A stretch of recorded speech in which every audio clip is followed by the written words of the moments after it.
Así es, amigo. Nos gustaría que le comentaras primero al auditorio qué es el bambú. Y de ahí vamos partiendo de qué es y luego vamos avanzando a toda la experiencia que tú has tenido, a la oportunidad que tuviste de viajar a China a estudiar esta planta. El bambú es una gramínea muy importante como las hay otras. Muchas veces las gentes, muchas personas lo confunden y piensan que es un árbol y no, es totalmente distinto a un árbol. También se le conoce se le dice que es un zacate gigante, ¿verdad? Okay. Y es distinto a un árbol porque el árbol crece radialmente y el bambú no crece radialmente. El diámetro que tiene un tallo desde que nace hasta que madura, se aprovecha o muere, es el mismo, no cambia, la altura tampoco cambia, es la misma desde que nace. En 3 a 4 meses llega a la altura que va a tener ese tallo, que puede ser desde los 12, 15, 18 o hasta más de 20 metros, dependiendo de la especie. Sí. Entonces debe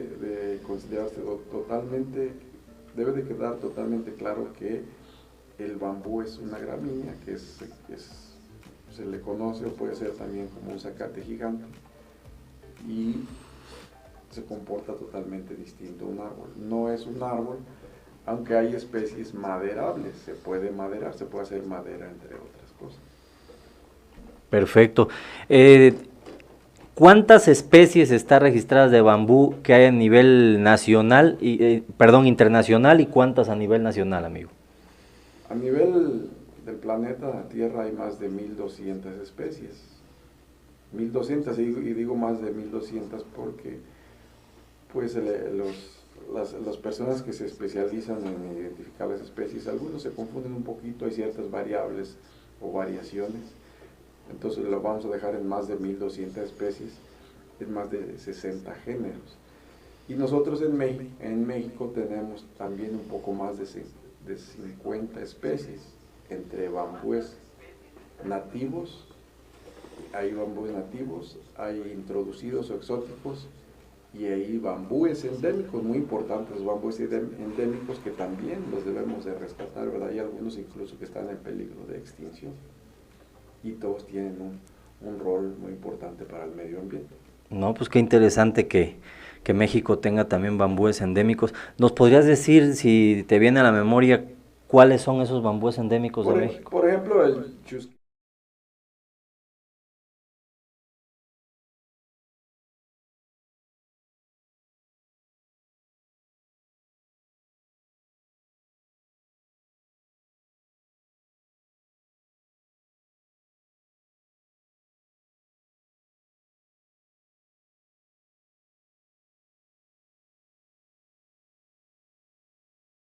Ellos lo conocen como chiquián, y bueno, su nombre en latín es Ripidocladum racemiflorum. Bueno, Que se ocupa para artesanía, ¿no? Muebles. Muebles. Sergio, ¿a partir de cuántos metros sobre el nivel del mar y hasta cuántos metros trabaja el bambú, da el resultado que queremos? Bueno, las más de 1200 especies de bambúes están distribuidas generalmente entre los trópicos de forma natural, entre los trópicos. Entonces, y al mismo tiempo los bambúes crecen desde el nivel del mar hasta altitudes arriba de los 4000 metros. Por ejemplo, en China, a más de 4000 metros, hay unos bambúes que los osos panda prefieren, que es del género Fargesia o Yusania, que crecen en zonas donde hay casi siempre nieve, ¿verdad? Entonces están arriba de 4000 metros. Y entonces los bambúes se comportan distintos a distintas altitudes sobre el nivel del mar, y hay especies para todos esos lugares. O sea, prácticamente uno, cuando va a hacer algún proyecto, tiene que estudiar muy bien precisamente la altitud y ver cuál es compatible o cuál es la especie que puede favorecerse ahí o establecerse ahí, mejor dicho. Perfecto, de acuerdo a la zona, ¿no? Y al entorno donde se vaya a manejar. Así es, efectivamente. Perfecto, Sergio. En Huatusco, ¿cuántas especies tienes registradas que existen aquí? En Huatusco exactamente no tenemos o sea, hay que ser honestos, no tenemos un censo como tal, pero estimamos que hay alrededor de 25 especies, tal vez un poco más, 25 especies distintas. Okay. Tenemos desde los filostaquis, bambusas, guaduas, entonces debe haber alrededor de 25 especies entre algunas nativas, exóticas y endémicas incluso también. Perfecto, amigo. Para las personas que nos han estado preguntando cómo es el cultivo, la siembra del bambú, ¿nos puedes orientar en cuántos metros se siembra, la calle, la surcada? Bueno, aquí depende mucho de la superficie, de cuál es la orografía del terreno, ¿verdad? Generalmente hay que hacer un estudio, hacer un análisis de suelo, etcétera. Generalmente estamos sembrando a 5x5 en 3 bolillos, se le llama, ¿verdad? Sí. A 5x5 son 400 plantas por hectárea y ahí usamos el guado angustifolia o el bambú saujami. En este caso, depende mucho del aspecto técnico, del manejo que se le debe dar a la plantación, porque no nada más es sembrar, así como te estoy diciendo, a una densidad de 400 plantas por hectárea, sino darle un manejo tecnológico, algo que se debe hacer correctamente desde el primer año de que se establece la plantación, ¿verdad? Perfecto. Pues bueno, ahora queremos que nos platiques cómo fue tu experiencia en China, cómo fue que viajaste hasta China a estudiar el cultivo del bambú. Bueno, la primera vez que fui a China fue en 2007 y pues andar en China allá es otro mundo, realmente desde el idioma, las costumbres. Ahora con los medios electrónicos la gente está enterada de muchas cosas que se comen por allá. Y más allá de las cosas que se comen por allá, a mí me sorprendió, ¿verdad?, ver que el bambú es un alimento muy importante, ¿verdad?, entre otras cosas que se hacen del bambú, ¿verdad? Todos los brotes del bambú son comestibles y tienen importantes valores nutrimentales. Y el ir allá, pues surgió en el internet. Yo siempre he dicho que el internet es una herramienta donde si uno la aprovecha es maravilloso, y gracias al internet, gracias a eso, yo pude estar ahí durante 2 meses becado por el Centro Nacional de Investigación del Bambú de China, por el Ministerio de Comercio Exterior de ese país. Todo pagado absolutamente por ellos, por el gobierno, y pues estuve ahí por primera vez en 2007, después regresé en 2008, 2009, y etcétera. En fin, he estado 6 veces en China aprendiendo, y no deja uno de aprender. He tenido también la oportunidad de estar en otros países. Sí. He estado, por ejemplo, en un Congreso Mundial del Bambú en Tailandia. Estuve también en Bélgica, en otro Congreso Mundial del Bambú. Estuve en Estados Unidos, en Canadá.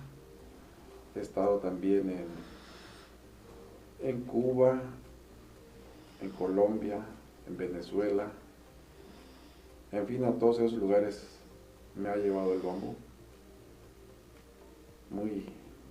Realmente yo me siento muy a gusto, muy agradecido con esa importante planta, ¿verdad? Alguien me decía, te estás haciendo famoso, y no, yo creo que uno no tiene que ser famoso.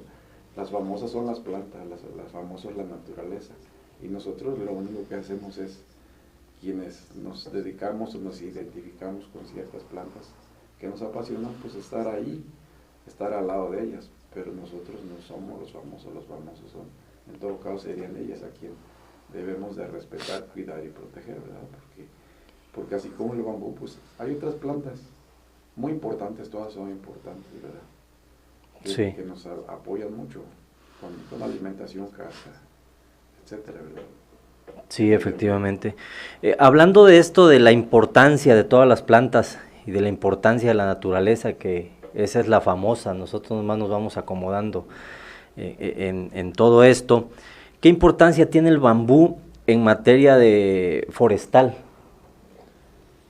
Bueno, en países nuevamente como China tiene muchísima importancia.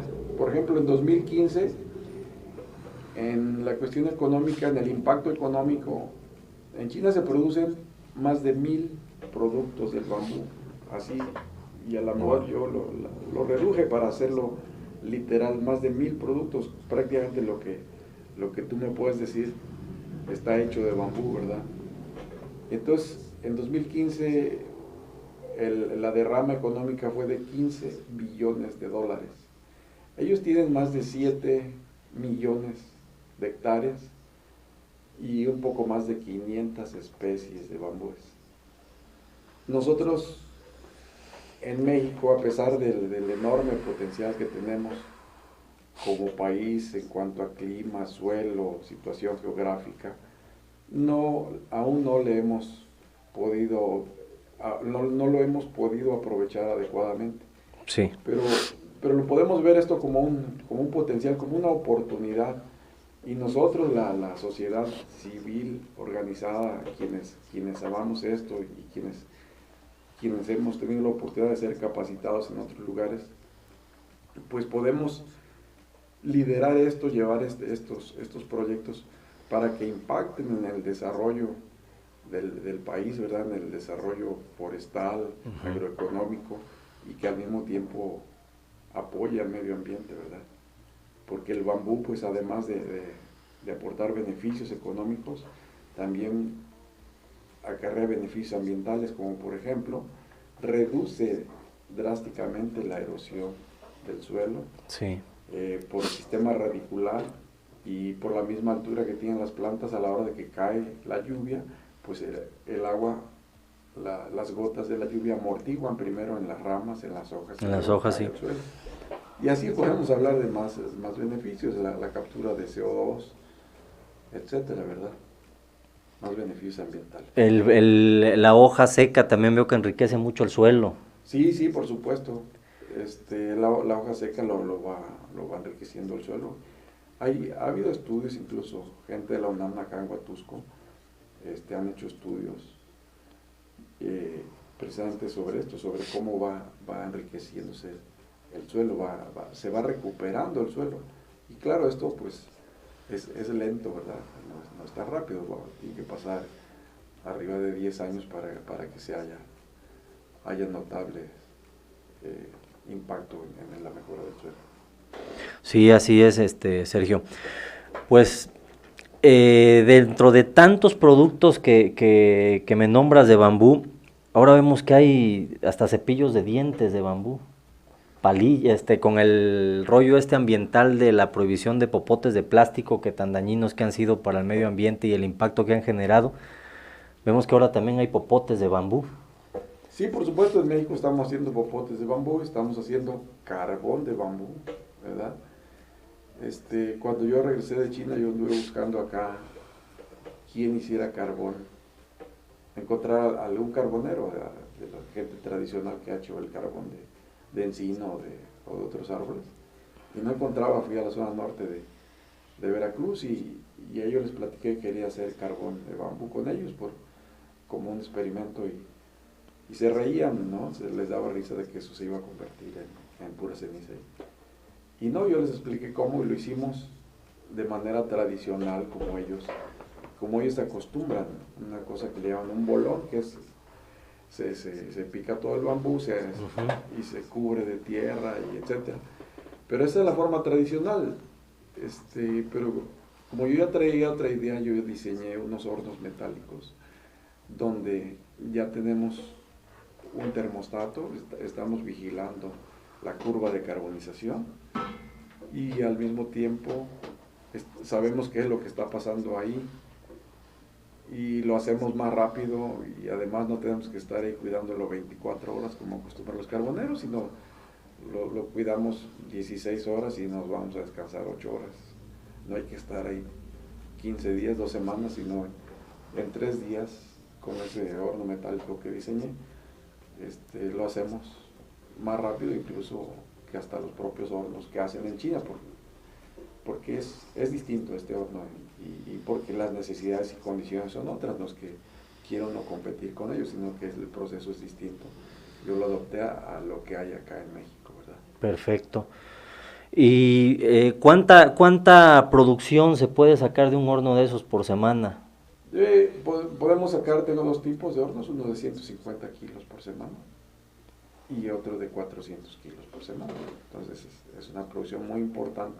Sí, es importante. Y con muy buen poder calorífico. Además el carbón de bambú no le adiciona ningún sabor, ningún olor a lo que se cocine a fuego directo ahí. Uh-huh. Si se pone a asar carne, por ejemplo, pues no vas a ver a algo distinto, ¿no?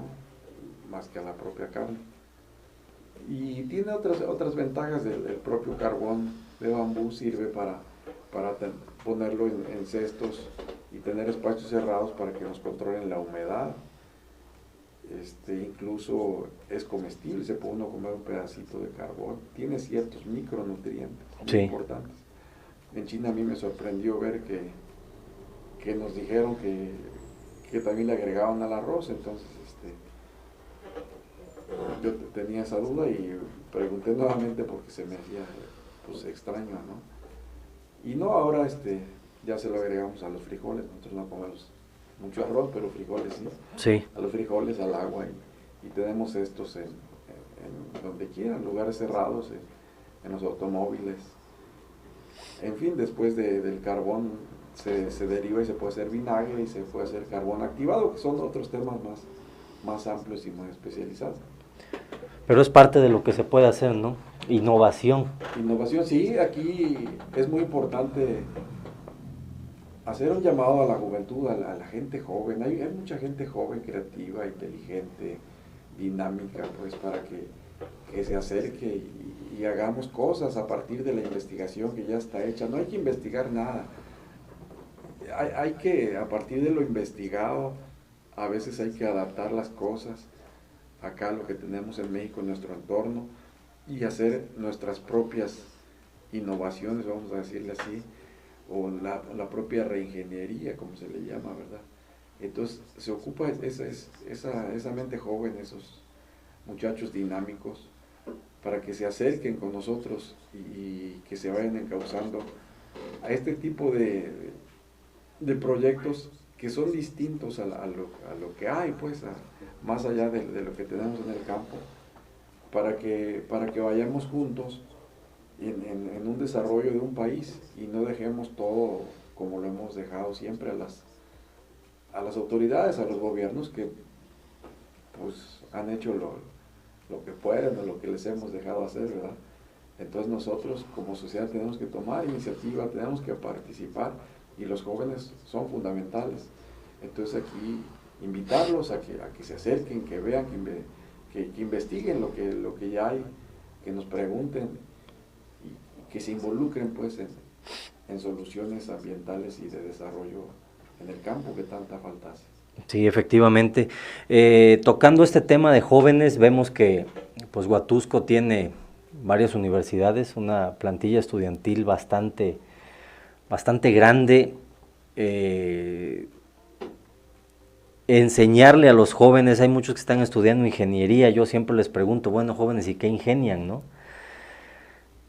A involucrarlos en todos estos temas para que haya una diversificación de cultivos, una diversidad de cultivos, porque aquí en la zona estamos acostumbrados nada más a que si no es caña y café, no hay otra cosa de donde sacar provecho.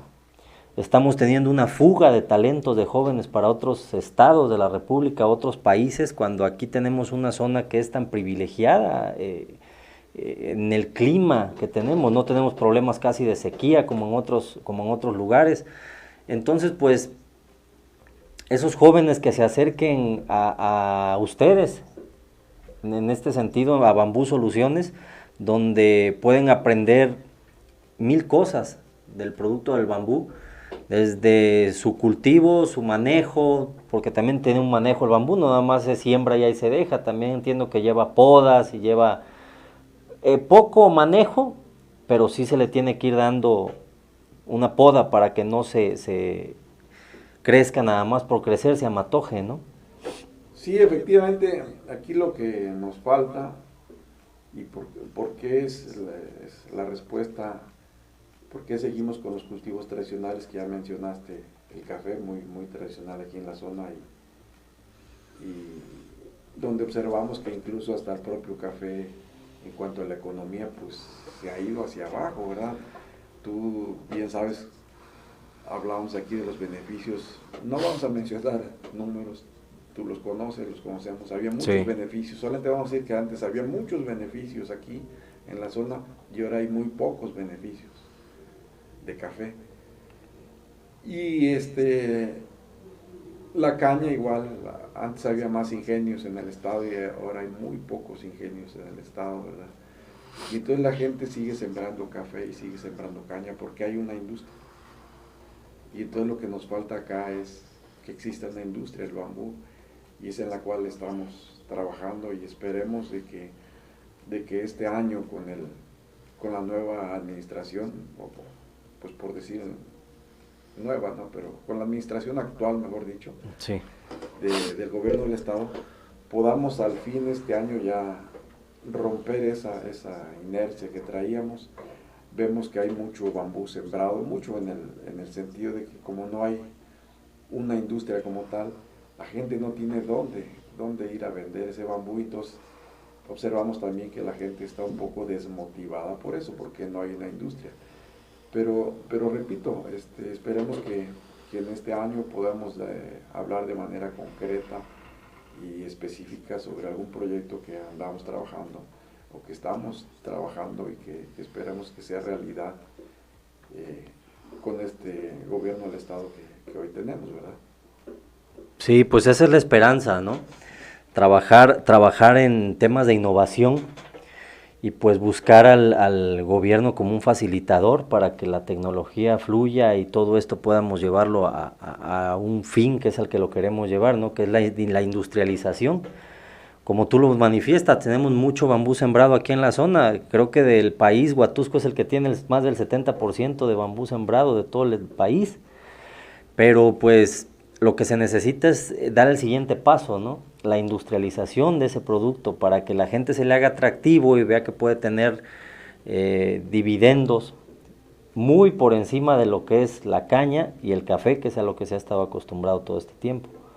Sí, el plan inicial que estamos trabajando primero es hacer tablas de bambú, tablas o laminados, como se le conoce. A partir de ahí hacer carbón, a partir de ahí también hacer artesanías, hacer popotes, incluso más adelante podemos traer a gente de China para que capacite a muchas familias aquí en la zona de Huatusco, en la región de las altas montañas. Impactaría a 20 municipios. 20 municipios. Imagínate, o sea, serían unas 2,000 familias fácil que podrían estarse beneficiando con el bambú que ya existe. Sí. Más aparte lo que se pudiera incentivar. Exacto. Pero todo eso va a ser posible siempre y cuando tengamos esa industria que esperemos concretar este año. Sí, efectivamente. Ahorita que tocaste los laminados de bambú, nuestro auditorio y muchas personas de la zona ven que el bambú para construcción nada más prácticamente es poner la vara así como se corta, y luego tienen la creencia de que no le tienen fe al bambú porque dura muy poco tiempo, porque se apolilla muy rápido. Quiero que les expliques el proceso del bambú, que lleva un curado, que lleva cierta edad para poderlo cortar primero para después curarlo, y después hasta dónde llega el proceso de hacer laminado de bambú. Yo he visto ahí en tu taller comedores de bambú que jurarías que es cualquier otra madera y simplemente son puras tiritas de bambú prensado y sacan una sola hoja y se está sacando tabla de bambú para muebles o para pisos, ¿verdad? Sí, antes de contestarte esto, te voy a decir algo que no había dicho antes. Sí. El bambú, a diferencia de las maderas de los árboles, es que es renovable. Sí. Esa es una enorme diferencia que muchas veces no la vemos. O sea, no nos damos cuenta de la importancia que tiene el medio ambiente. Nosotros observamos, particularmente yo observo, que se cortan los cedros para hacer muebles de madera de cedro muy bonitos, con un olor que tiene el cedro pues muy especial. Característico, sí. Pero para volver a cortar, para volver a cosechar ese cedro, tengo que otro nuevo cedro, no ese, porque es lo corto y se acabó la historia del cedro, ¿verdad? Sí. Tengo que esperar otros 20, 25 años. Mínimo, ¿no? Mínimo, hasta 30 años. E insisto, en México no tenemos esa cultura de reforestación. Si yo tengo un predio, compré un predio o lo heredé y me dejaron 100 cedros, lo primero que hacemos es cortar esos cedros y decir, ay, este papá o fulano fue muy tonto, Sí. porque ¿por qué nomás le dejó 100? Entonces, aquí lo que se trata es de que no es que uno esté en contra de la madera, está uno en contra del uso indiscriminado de Indiscriminado de la madera. de la No hay madera. uso, no es que no hay un uso sustentable de la madera. Así es. Entonces, el bambú lo sembramos y lo sembramos en zonas donde ya está talado, donde ya hubo cedros y otras maderas. Ujú. Y cada año lo puedo estar cosechando a partir del sexto, séptimo año, dependiendo de para qué lo ocupe yo, si es para construcción cada año. Y entonces, los tallos, como mencionabas, deben de tener una madurez, tienen que tener, cada tallo, en una mata van a existir tallos de distintas edades. Entonces, Sí.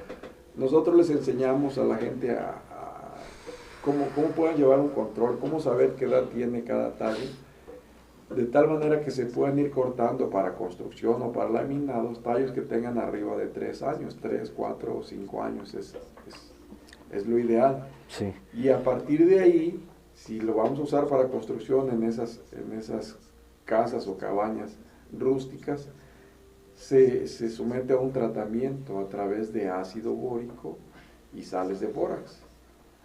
Entonces hay muchos tratamientos, puede haber humo, agua con sal, en fin, hay muchas cosas, pero el tratamiento de ácido bórico y bórax es el que está aprobado y el que tiene una garantía totalmente comprobado, pues, de que no se va a polillar esa vara durante al menos 30 años. En países como Colombia hay casas que tienen 100 años, por ejemplo, de bambú y ahí están, ¿verdad? Y actualmente en México cada vez hay más arquitectos, más gente que está construyendo con bambú, más ingenieros también. Y entonces son dos cosas distintas, una es para construcción y otra es ya para la industria. Ya para la industria entran máquinas y entra otro tipo de tratamiento, de tal manera que eso va preservado contra la polilla. El tratamiento, por ejemplo, por la industria se hace a través de agua oxigenada. Es algo que tampoco daña al medio ambiente, ¿no? Y a partir de ahí se hacen las tablas y se hacen los muebles y se hacen muchas cosas, ¿no? Perfecto. Es una grandeza la que tiene la planta del bambú tocando el tema de lo renovable. A veces vemos que están elaborando muebles para casa de árboles de 100 años, 120 años de cedro, ¿no? Cuando del bambú se puede hacer una mesa como lo estamos platicando ahorita a los, ¿qué? 6 años de estar ya la planta sembrada. Ponle entre 6 y 8, dependiendo del manejo de las condiciones y de la planta, ¿no? Y a como le cortas van haciendo los brotes. Así es, entonces uno genera bosques. Genera ahí bosques. donde llegan las aves, llegan toda la fauna pues asociada. Exactamente. Llega toda, y donde no llegan las víboras, porque muchas veces la gente tiene la idea que van a llegar. Sí. No, las víboras ni siquiera. Ayer platicaba yo precisamente con un amigo y me decía, tenía yo bastante bambú en mi terreno, pero lo quemé y lo perdí, lo arranqué, porque me dijeron que se encastan las culebras. ¿Es un mito eso entonces? Es totalmente un mito y siempre debe de cuestionarse pues quién le dijo, ¿verdad? Sí. ¿Quién le dijo eso, verdad? Pero no hacerlo así. Ni modo, a veces pues la ignorancia nos lleva a cometer esos errores, ¿no? Sí, el desconocimiento de todo este mundo del bambú, ¿no? También me ha tocado ver en la construcción que se ocupa como un panel y luego se revoca. Bueno, se le conoce como esterilla, ¿no? Lo que tú mencionas como la esterilla. La esterilla es prácticamente abrir lo que es el tallo. Se cortan generalmente tramos de 3 metros, 2,5 a 3 metros.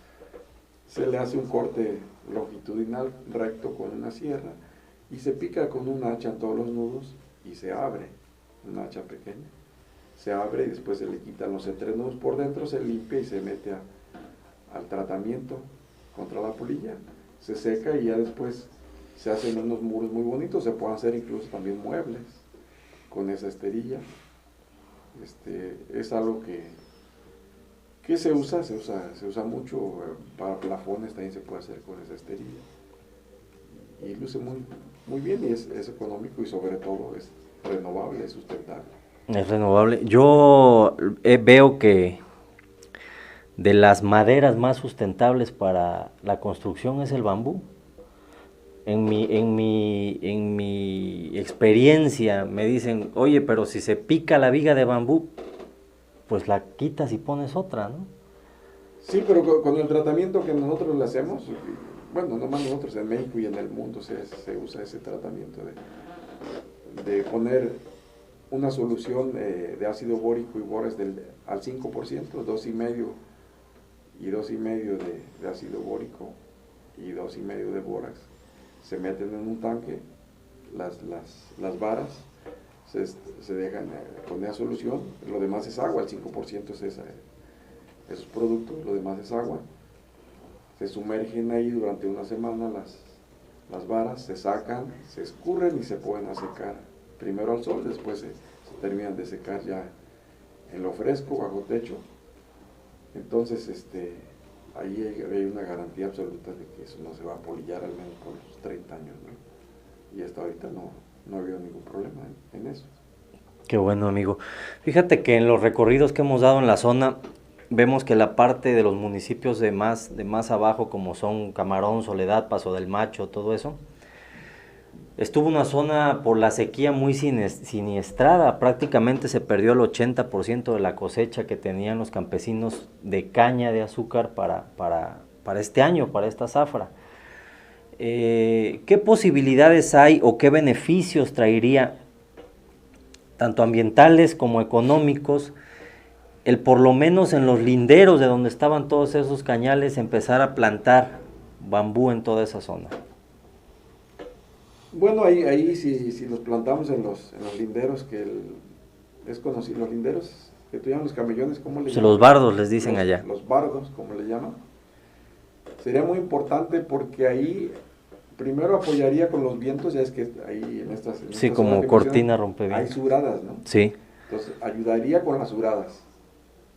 Detendría el viento en una muy importante cantidad de viento, la detendría ahí, ayudaría a que las cañas no se tiren. Después ayudaría a que ahí las aves rapaces, ¿verdad?, posen sobre esos bardos hechos de bambú, de una especie que pudiera ser bambú saulhami, por ejemplo. Posen ahí y al mismo tiempo de ahí ellos estén cazando los ratones o la rata de campo. La rata de campo que es tanto problema. Tanto problema. Y entonces sería un control natural, sin envenenar esas ratas, y que al mismo tiempo tú sabes que cuando se le pone veneno a esas ratas, pues se envenenan otras especies, ¿no? No, hombre, se hace un ecocidio ahí, hasta los zopilotes se han muerto. Entonces imagínate ahí, tenemos el viento, tenemos que abrir el control de sus roedores con estas aves de rapaces. Y después tendríamos ahí un doble beneficio porque podríamos estar cosechando eventualmente también bambú. Y eventualmente más adelante, si el propietario del predio, del terreno lo decide, pues pudiera meterle un poco de bambú para ir diversificando Exactamente, los cultivos, ¿no? Y ya con un proyecto de industrialización, pues ya tendrían en dónde vender su producto. Así es, pero ahorita es el momento, pues, porque de momento de empezar a sembrar por lo menos en esos bardos, para que cuando la industria esté, ellos van a empezar a cosechar eso en 6 años, pero ya van avanzando, porque esta industria pues va a demandar muchas hectáreas. Ahorita no existe, pero va a demandar. Va a demandar muchas hectáreas. Hablando ya de números, ¿cuál es el costo aproximado de la planta de bambú? Es que el costo puede variar, dependiendo del tamaño, de la especie, pero vamos a hablar que puede estar entre 20 a 50 pesos, dependiendo del tamaño de la especie, ¿no? Entre 20 a 50 pesos, más o menos. ¿Y se lleva un promedio de por hectárea? 400 plantas por hectárea. 400 plantas por hectárea. Perfecto. Pues es una opción muy viable, ¿no? El plantar bambú. Acá en la zona es donde más bambú hay plantado. Vemos una variedad, una especie de bambú también que ocupa mucho para bardos. ¿Ese cómo se llama? Es uno muy delgadito. Phyllostachys aurea. Es para hacer pues bardas, ¿no? Precisamente muros. Phyllostachys aurea le conocen los artesanos como plumosos. Okay. Es un bambú. ¿De ese se hace artesanía también? Sí, también se hacen artesanías, se hacen muebles, se ocupa para hacer muebles. Un bambú muy finito, muy bonito. Ahora, el proceso de el bambú como alimento, ¿cómo es ese proceso de los brotes? A ver, coméntanos. Bueno, los brotes son precisamente los tallos, el nuevo tallo, el nuevo hijuelo, vamos a decirle, antes de que brote, antes de que salga a la superficie, antes de que explote, pues. Uh-huh. De que explote, porque prácticamente cuando sale rompe la tierra ahí. Entonces, lo que se hace en China, como se conoce ya, se tiene muy bien estudiado, obviamente, los periodos de los nuevos brotes, cuándo van a salir. Entonces ellos le ponen alrededor cascarilla de arroz, okay, que tienen, o se le puede poner hoja, u otros elementos vegetales, de tal manera de que ese brote crezca en la oscuridad ahí, y después con mucho cuidado en la mañana va uno y los descubre y los corta con un elemento cortante, puede ser un excavador con filo, por ejemplo, un machete, se corta, se saca y tiene una consistencia como el de una jícama, así muy suave, y tiene valores nutrimentales, por ejemplo, de proteína, estamos hablando de que anda entre el 3 y el 5% de proteína, y tiene vitaminas, tiene minerales. Y en China está estudiado, está demostrado, pues, de que la gente que lo come regularmente le evita problemas de cáncer en el colon, ¿verdad? Y bueno, ya lo puede uno comer asado, lo puede uno guisar pues, con carne de res, por ejemplo, ¿verdad? Y le agrega un elemento más. Si lo ponemos a la carne de res, por ejemplo, en lugar de ponerle papas, se le pone sus brotes comestibles, un elemento nutricional adicional. Y entonces, pues eso se enriquece. Hay muchas recetas de cómo preparar el brote, entonces. Hay muchas recetas y aquí los hemos hecho incluso asados, ¿no? También, o se puede comer fresco así, como andar comiendo un pedazo de jícama. ¿Es dulce su sabor? Es ligeramente dulce, no tiene un sabor como el de un mango, por ejemplo, ¿no? Uh-huh. Donde el de un mango pues se nota mucho el sabor, ¿no? Sí, es muy dulce. No es un sabor más fresco, dulce, con mucha agua, ¿verdad? Y muy suave. Y sobre todo, te digo, por los nutrientes que aporta, ¿verdad? Sí. ¿Coincides entonces conmigo que el bambú te da casa, comida y sustento? Sí, por supuesto. Y más allá de eso, imagínate en China hacer desde ropa, ¿verdad? Textiles de bambú, lo que tú quieras, cualquier cosa, ropa interior, lentes, las armazones de los lentes, ¿verdad? Obviamente, de bambú, lentes, relojes, cubre asientos de los autos, vinagre, fertilizantes. Hay algunos compuestos con otros elementos para tuberías por ejemplo, de fluidos como el petróleo, ¿verdad? Son tantas cosas que hacen champú, crema facial, pasta de dientes. Realmente es impresionante lo que se hace. Es impresionante. Entonces, en México, ¿qué nos falta para llegar a industrializarlo de esa manera? Vaya, ya hacer ropa, hacer todo lo que nos estás diciendo. Pues nos falta empezar por lo básico. En China nos decían eso, nos dijeron muchas veces eso. Empiecen con lo básico. Y lo básico, bueno, estamos haciendo carbón de bambú y algunos hornos, pero se necesita hacer más. La demanda del carbón es muy alta. El carbón tiene mucho más poder calorífico, cualquier carbón de cualquier vegetal tiene mucho más poder calorífico que la leña, por ejemplo. Y en México todavía se consumen 3 millones de metros cúbicos de leña al año, ¿no? En el país. Wow. Entonces eso de alguna manera es una presión sobre los bosques, y si le podemos quitar esa presión poniéndole un poco de carbón de bambú, que en sí mismo es renovable, ¿verdad? Pues le vamos a ayudar muchísimo.